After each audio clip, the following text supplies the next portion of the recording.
All right, guys, we might get started if we can just take your seats.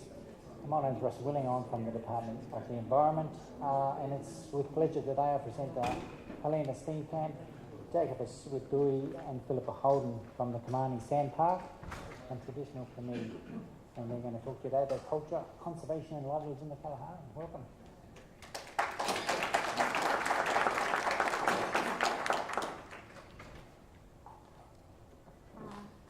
Good afternoon, everybody, and welcome. And we just want to say thank you for our hostess.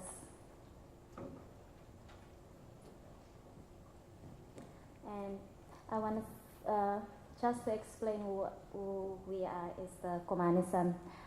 Out of Africa, theory just suggests that the San or the Bushmen, as many call themselves, are the ancestors of all modern humans, possibly 120 years old. Hunter-gatherers who existed over much of southern Africa until waves of colonization pushed us into remote corners and genocide significantly reduced our numbers, largely forced into serfdom and evicted from our traditional hunting and gathering grounds. Estimated at about 7,500 San still living in South Africa, Namibia, Botswana and Zambia, but culture and existence under threat. Who are the Khomani? The Khomanis, resident Phobias, lived in the Kalahari Desert north of the Orange River, roaming between South Africa, Botswana and Namibia. Available land started shrinking and the creation of national borders started to inhibit free movement. In the early 1930s, the Kgalagadi Transfrontier Park was established. At first, people were allowed to continue living and hunting in the park, but all were evicted by the mid-1970s. And this is how our people lived many years ago, living freely in the park, were able to hunt with our dogs. And here is the way we hunt. It's the Hensbok or the oryx. And this is how our people do the traditional dance. This is the trance dance. When people are sick, we doing then it's a kind of healing dance that we do into daytime, still do. And this is when storytelling time, when families coming together, telling stories, and our people used to move around in the park, like where there is food to harvest. And this is how our landscape look like. This is a dry riverbed inside the park. And this is we call it the proud of the Kalahari, the Hensbok. And the background is our ostriches.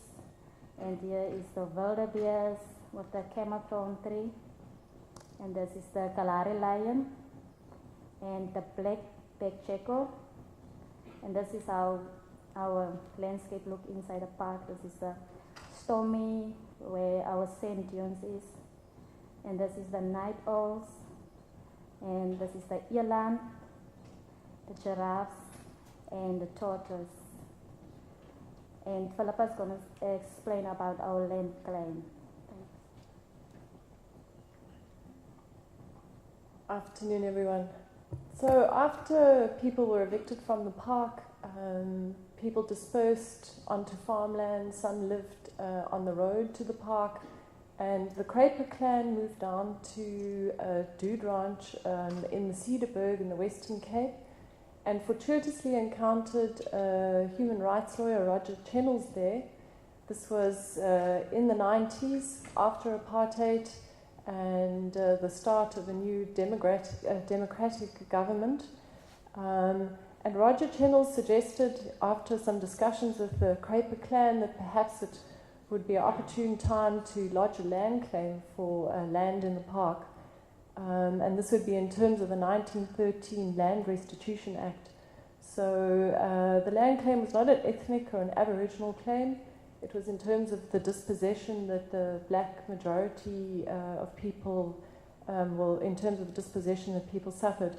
The claim was to 400,000 hectares of the then Kalahari Hensbok Park. And after a lot of work was done, partly by Nigel Crawhall, who we have sitting here in the audience, thank you Nigel, the claim was validated, but watered down far less land was returned than was originally claimed.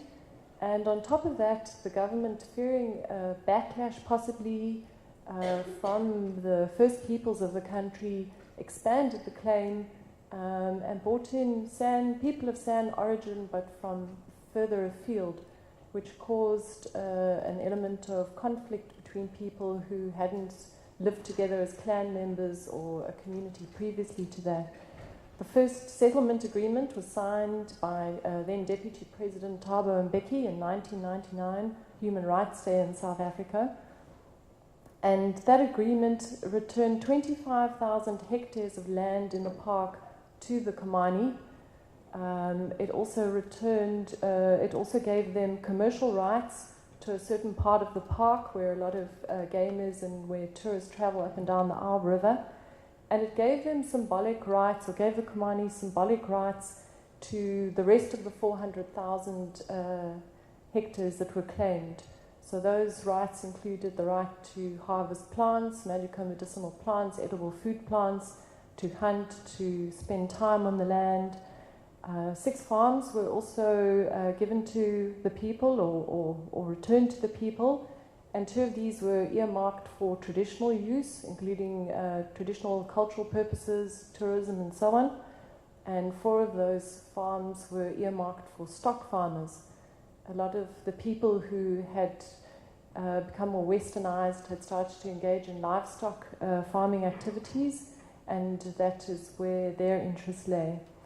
As well as this, the Meer community, who were co-claimants in the park, together with the San community, were received, well, we can't say received, but poverty relief funds were spent in the development of a joint cooperation lodge, which is known as Kaus Lodge, which sits in the contract park. And the agreement also recorded the desire to establish a community conservation area adjacent to the park. And in 2008, the Meer community transferred 2 farms to the Khomani in recognition of them allowing them into the land claim at a late stage. A further, more detailed settlement agreement was then signed in 2002, August 2002, and detailed the rights that the people, that the Khomani hold in the now Kgalagadi Transfrontier Park. So just to give you an idea of where everything is, in this little corner between Namibia, Botswana, and South Africa of the Northern Cape, and you can see here the greater Kgalagadi Transfrontier Park, this large section on the Botswana side, the smaller section on the South African side, with the 2 rivers flowing, the Nossob River and the Arb River. And right down here on the southern border, 25,000 hectares of land that the Khomani received, 25,000 hectares of land that the Meer community received, to be known as the II, and you have to excuse my pronunciation, Nigel might give us a better rendition, a contract park, which means that it is privately owned, but it has national park status. And then the 2 farms that were given by the Meer community to form the traditional conservation area, and the 6 farms further south, about 70 kilometers south of the park, the 4 stock farms, and on the side of the road, the two traditional farms. After the signing of the agreement, we'd gone from a desperate situation to feeling very hopeful. Unfortunately, this was short-lived. The first communal property association management committee that was constituted didn't receive the support, the required support from government, the promised support. It was a strange Western democratic model instead of an indigenous structure that was imposed on people. And on top of this, people were very poorly resourced. People lived a long way from each other, a long way from the park. There's no transport, no cell phones, no money to do anything. A conflict-ridden and divided community who had been brought together ultimately for the purposes of the land claim. And this conflict was greatly exacerbated by the self-help of a couple of people that sat in that first management committee. And the traditional people, the people who had originally come from the park and were less westernized or not westernized, as the case were, became marginalized to a great extent. The situation continued to deteriorate despite cries for help, and finally, early in 2004, one of the trackers, Talroy, was shot in the back by a policeman, and in a way this was a turning point. The South African Human Rights Commission then got involved. A full 3-day inquiry was held later in 2004, and in early 2005 they released a damning report on the state of affairs. This was corroborated by the UN Special Rapporteur on Indigenous Rights. In 2004 as well, the people started a process of trying to engage with the Department of Land Affairs, South African National Parks, and we started banging on the doors of South African National Parks head office. There was still deep racism at the local park level. Local staff were very resentful that the Khomani had received land and rights back in the park, and were unwilling to engage with and recognize the rights that had been handed over in that settlement agreement. A legal team was engaged to represent the community, and they started a process of correspondence and eventually sat in discussions with the Department of Land Affairs for nearly 2 years. There was agreement as to how things would be resolved, and absolutely nothing happened. And finally, in October of last year, the Khomani, with the help of the legal team, lodged a court case against the government of South Africa, insisting that the support that had been promised in 1999 and 2002 finally see the light of day. The DRDLR there is the department was renamed the Department of Rural Development and Land Reform. However, in 2007, we managed to get some funding, first from the Ford Foundation and then from a couple of other funders, and this really, together with the change in attitude of Sanparks, was a turning point, and things started to improve. So just to give you an idea, the development vision that has been vocalized by the people over the years, these are the farms down south of the park. This is obviously just the start of the park, the headquarters Tweerefuren, and this just gives you an idea of how arid the landscape is. You can see all the dune tops and the streets, and these two farms, the Dry and Erin, and the park are what we're going to concentrate on today. Luce? I'll hand back over to Luce for a couple of slides. Yeah, the Kalahari Heritage Park, the mayor and son owners of 25,000 acre each contract park, and this is managed by the Joint Management Board, which meets quarterly, which includes Sanparks as our conservation management agent, and this is to be used for conservation, educational, cultural, and traditional purposes, including sustainable use, and for income generation from ecotourism. But our long-term vision is to manage our heritage park ourselves, and we have students that is currently enrolled at the South African Wildlife College, and the rangers is trained, and we also open our community gate, and in 2009, from funding from NGOs, we started to establish our own office for the park and traditional committees for the day-to-day management of our traditional farms and park projects. But currently, after this office opened, things is just been a bit changed. We are living distances from each other, so since office is open, some of us is to got phones and vehicles to get people together when need. And we have developed some simple protocols to ensure sustainable resources inside the park, and it's accepted by all parties in the JNB. And this includes traditional hunting, medicinal plant harvesting, and walkabout. So we as the heritage management team, if agreed for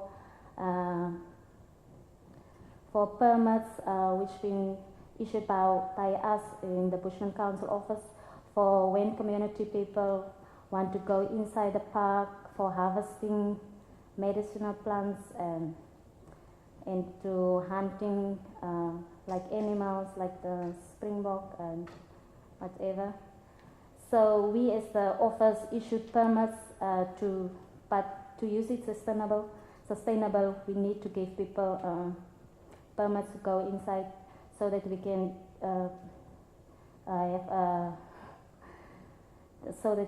a sustainable, use it sustainable, and to ensure sustainability. And we also use cybertrackers to build up base maps of plant distribution and to ensure transfer of IKS from elders to youth about plant species and use. And harvest recorded like different species, plant parts used and quantity collected. We have also a GIS mapping to get a record of plant population, harvesting, as well as infrastructure such as fences, roads and water points. And this is some of the medicinal plants that people use to go and harvest. And here is some of the young people using the cybertracker too. And then they will put up everything that they harvest inside the park and bring the data back to the office. So we put it into the computer, and so we get up a map to say where is plants when people want to go and harvest for medicinal use. This is how GIS works. I'm not really sure how the cybertracker works, so Blake will explain more.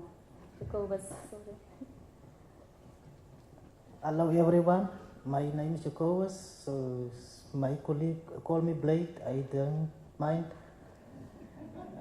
This is the GPS, and we control, and we put some data on, you use to start, and you put in the animal or the plant species where you find tracking, it's a fence, it's maybe vehicles in the field, and this is a cyber tracking. So, further on. This is the curveball, we call it curveball, and it's a medicine plant where our elders use for illness in the field.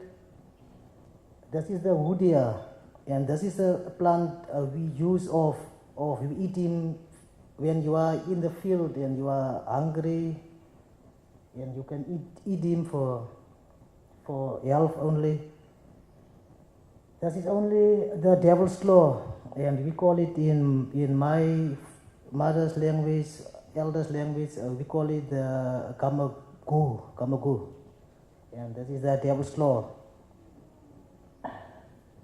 This is our new camp where the youth go for facilities, our elders, anyone who can come, take a permit at the office and go for a weekend of few days for enjoying. This is the camp, my leader, David's Creeper, he's passed in last year in June, and he find that place and he give him the name of John's Cop. It's only for the kids. We take it there and for learning a lot of trekking, a lot of plant medicines.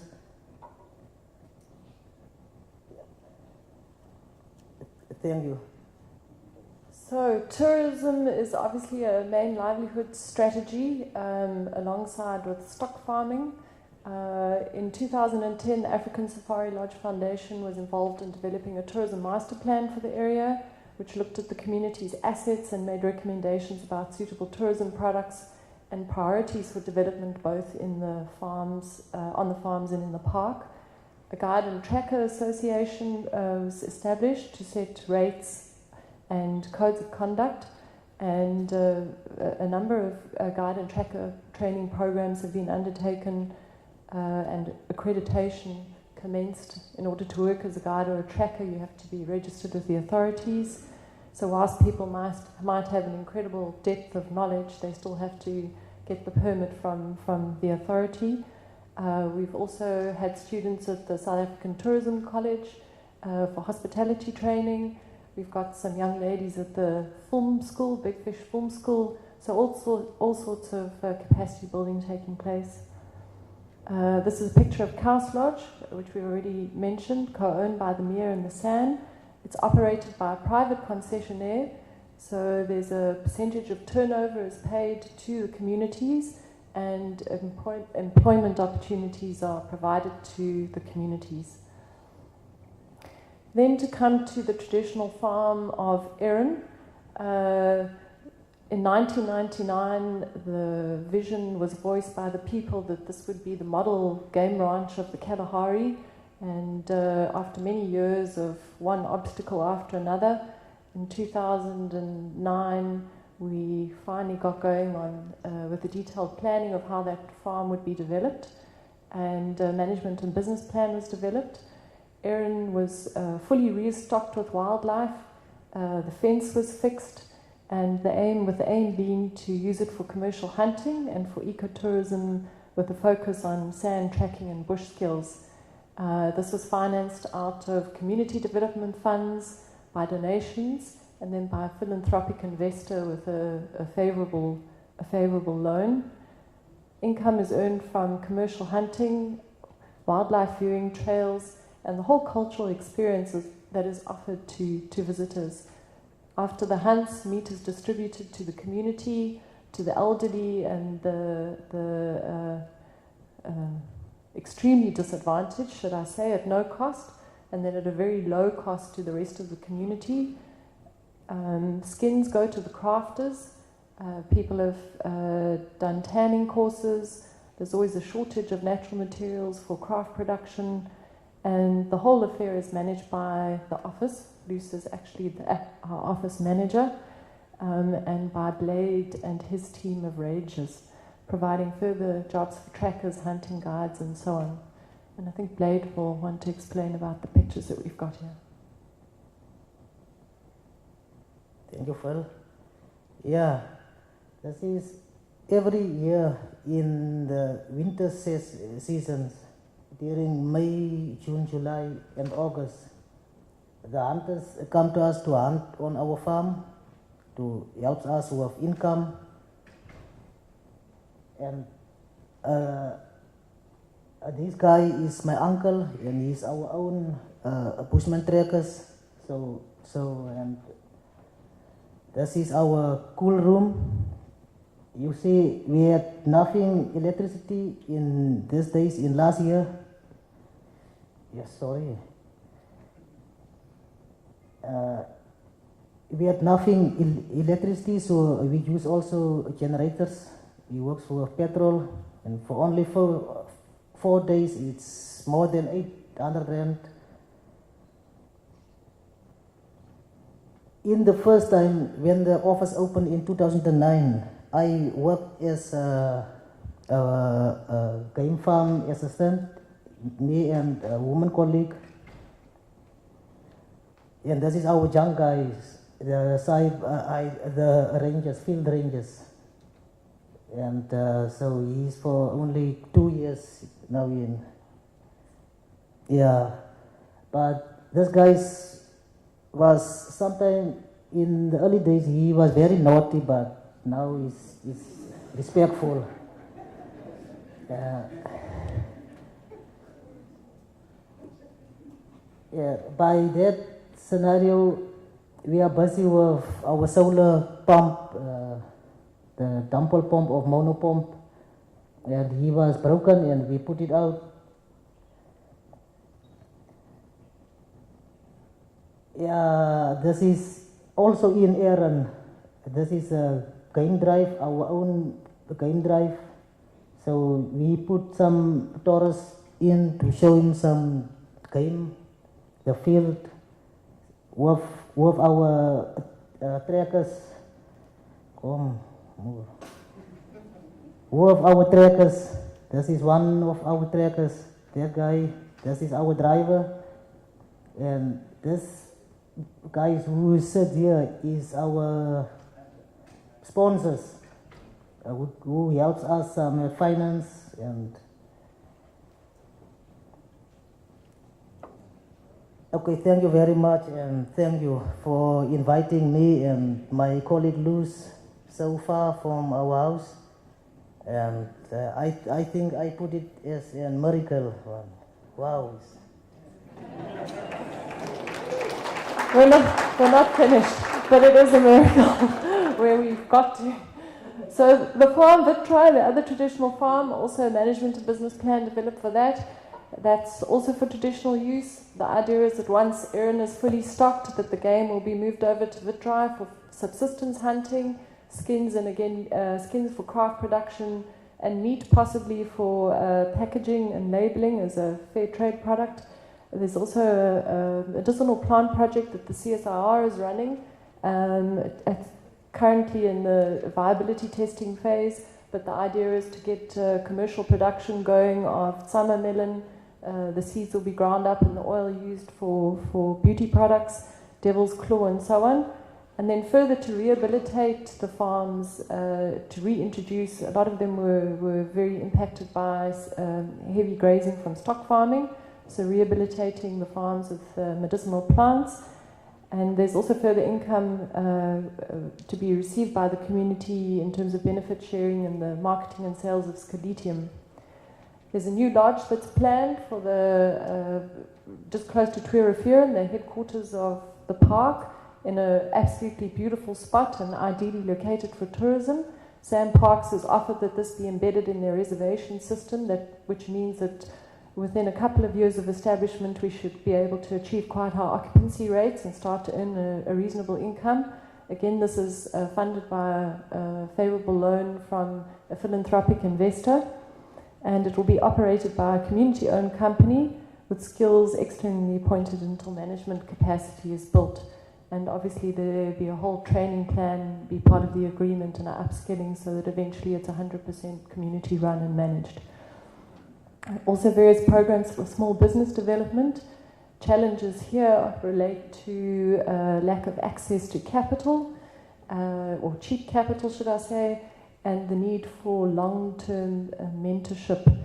A lot of the opportunities relate to tourism, guiding and tracking enterprises, and there are a couple of leaflets at the back door. Dirk, who's one of our guides, has started up his own business, Kalahari Experiences, and doing very well. Craft sales and various other opportunities relating to the servicing of tourism and so on. The Living Museum, there's also leaflets at the back door so you can learn more about that.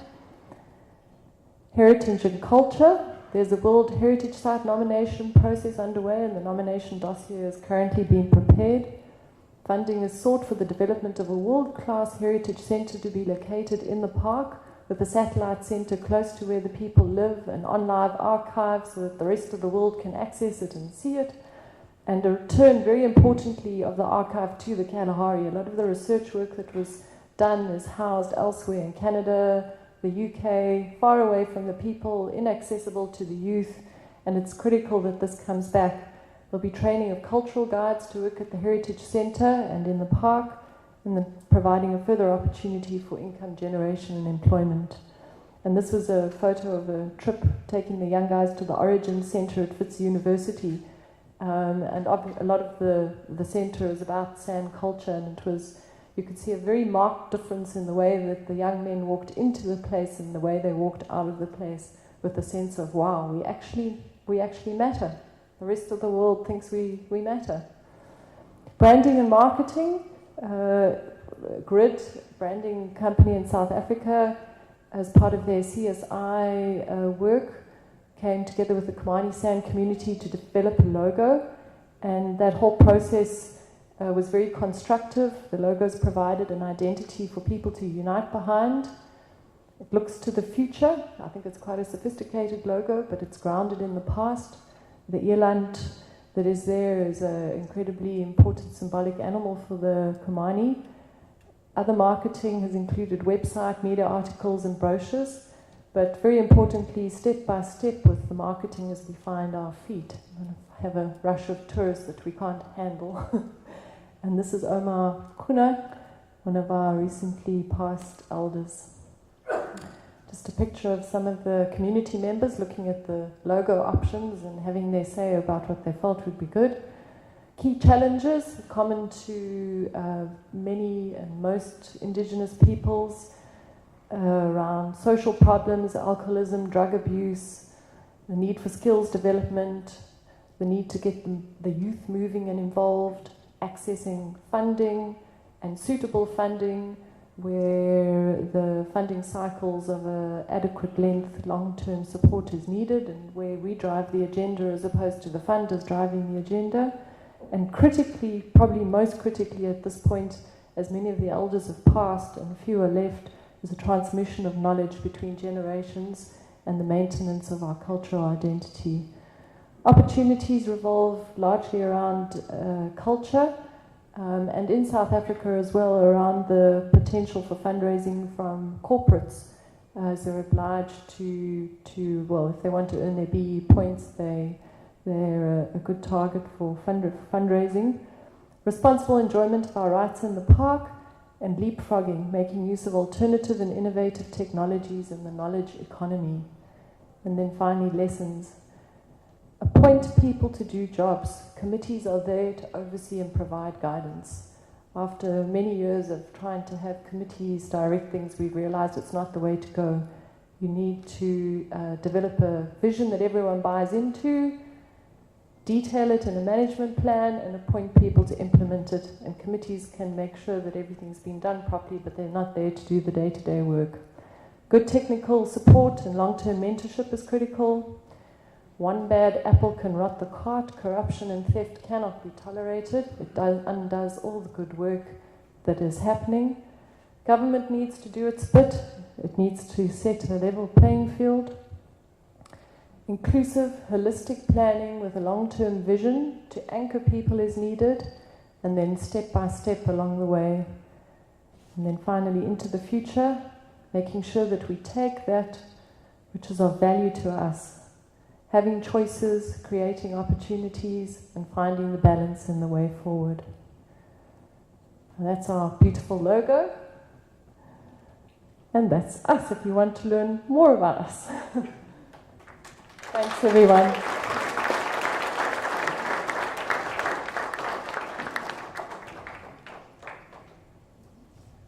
Does anyone have any questions? Oh, any questions?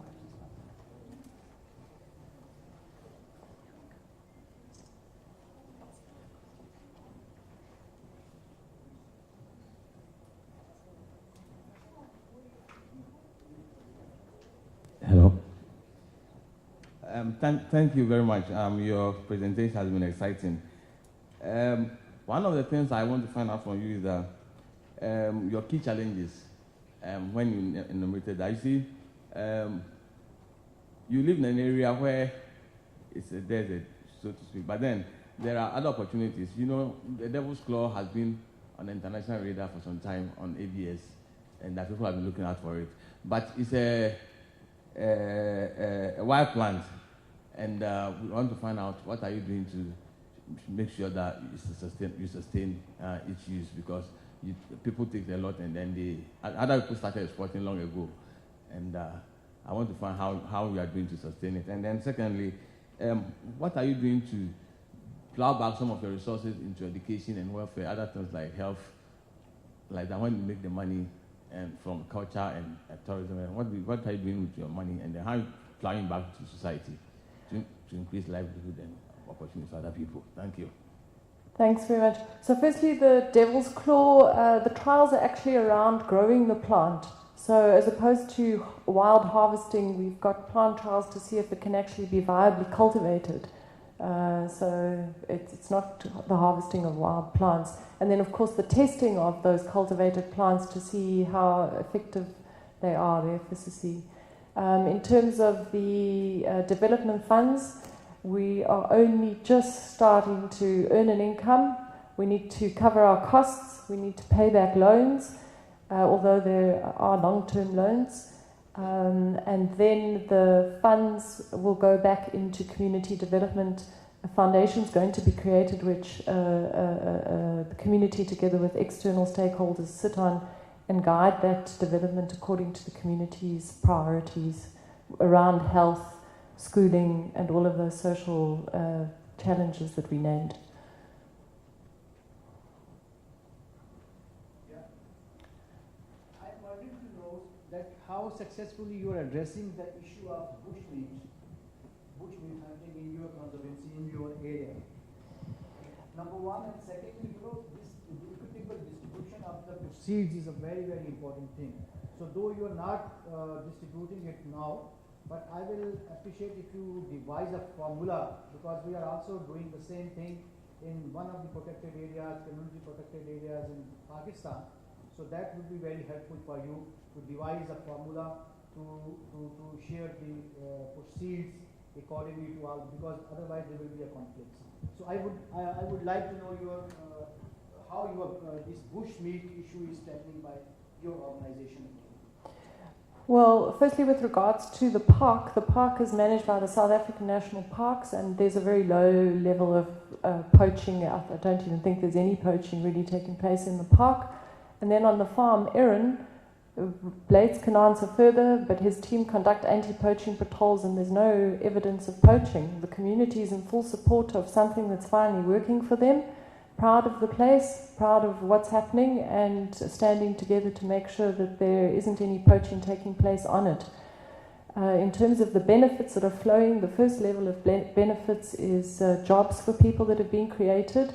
So the 6 rangers that are employed, the income runs the office, so we're becoming slightly less reliant on funding to run the office. During the hunting season, the trackers are employed, camp assistants are employed, hunting guides are employed, skinners are employed, so people are getting employment opportunities. Further, there's a distribution of meat because the hunters, if they're trophy hunters, they don't take any of the meat. If they're biltong hunters, they take the prime cuts. So the rest of the meat gets distributed to the community at no cost or low cost. And finally, once we do start earning a profit, the idea is to distribute it according to a pre-formulated management and development plan which will address social priorities and needs. So we certainly, believe you me, we've gone through the mill and we don't intend to make the same mistakes. But you're absolutely right. Once money does start flowing, that's when the ugliness rears its head. So we need to have a very clear plan in place as to how that is going to be done. Part of the issue is getting government to do what it's supposed to do. And that court case, finally 7 months later, we lodged the case in October of 2012. Finally, about 3 weeks ago, we got a settlement offer from government, and we're currently negotiating that. And part of that obliges government to do what they promised to do in 1999, which is pay for the development of a comprehensive management plan, business plan, to appoint a full-time asset manager, and so on and so forth.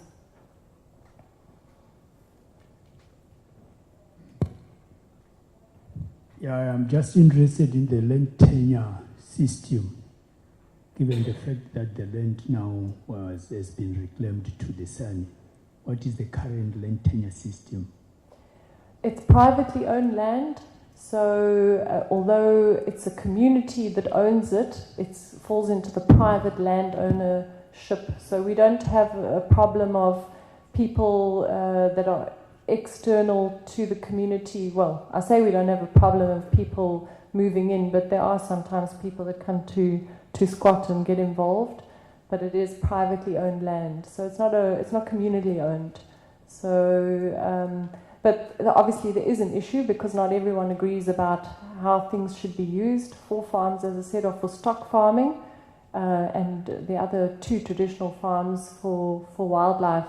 We haven't got too involved. I mean, we're talking here about the traditional farms, and there's consensus about what needs to be done and how it needs to be done amongst the people involved with traditional activities. So, we waited for so long to get going that it's just a relief to be able to do it. So there's little conflict over land use issues.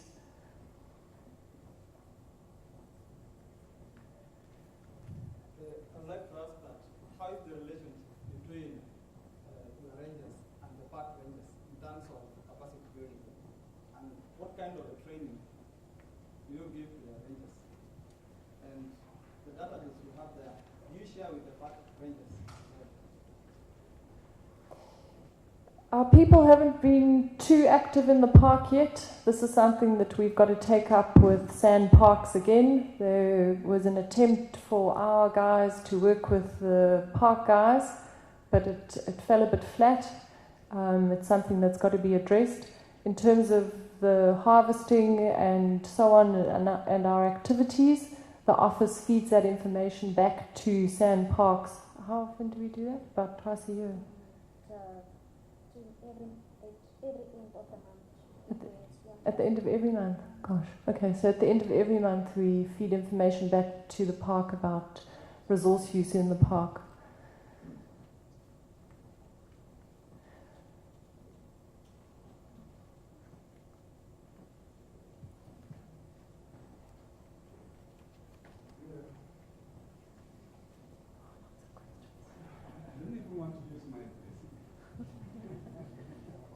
I think mine is a follow-up to the issue raised by the first two speakers. Because any beautiful project is bound to fail when there is no sustainability, particularly as it relates to, benefit sharing. And as you rightly said, it is proactive for you to engage on how that community will share benefit from processes realized from ecotourism. Otherwise, tomorrow the elite will capture the benefit, and that will also destroy the project. So it's very urgent and critical for you to go home as you go home, have the community sit together and ensure that they arrive at the conclusion of how to share the benefit. So that if the benefit is shared equally, equitably, definitely there is going to be cohesion, there is going to be, the project is going to be sustainable. Every person will support the project, like the canoe, is it the canoe? What? Sorry. The issue we discussed 2 days ago about the canoe, the magic canoe. But if the benefit is inequitably shared, definitely that support will not be there, and the project is bound to fail. Thanks. I agree.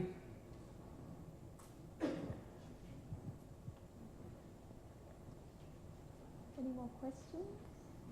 How many, like in terms of the land finding, standing where the outbreak, how many applications is that involved moved back or are now not employed but part of the community that's around that? Well, it's really quite a complex issue because there are people living on the farms, but then there's also a much broader community that are spread over the northern, not over the whole of the Northern Cape, but in towns as far afield as Uppington, which is 200 kilometres away. So on the ground, on the farms close to the park, we're talking about 500 people with the kids, something like that. Registered members, because you have to be a registered member, and there's a whole process, and there's been a whole big confusion about who can and can't be members and people illegally registered, and that's also part of the court cases that issue needs to be resolved. But there are at least another couple of hundred people living in the surrounding towns in the greater region. Yeah.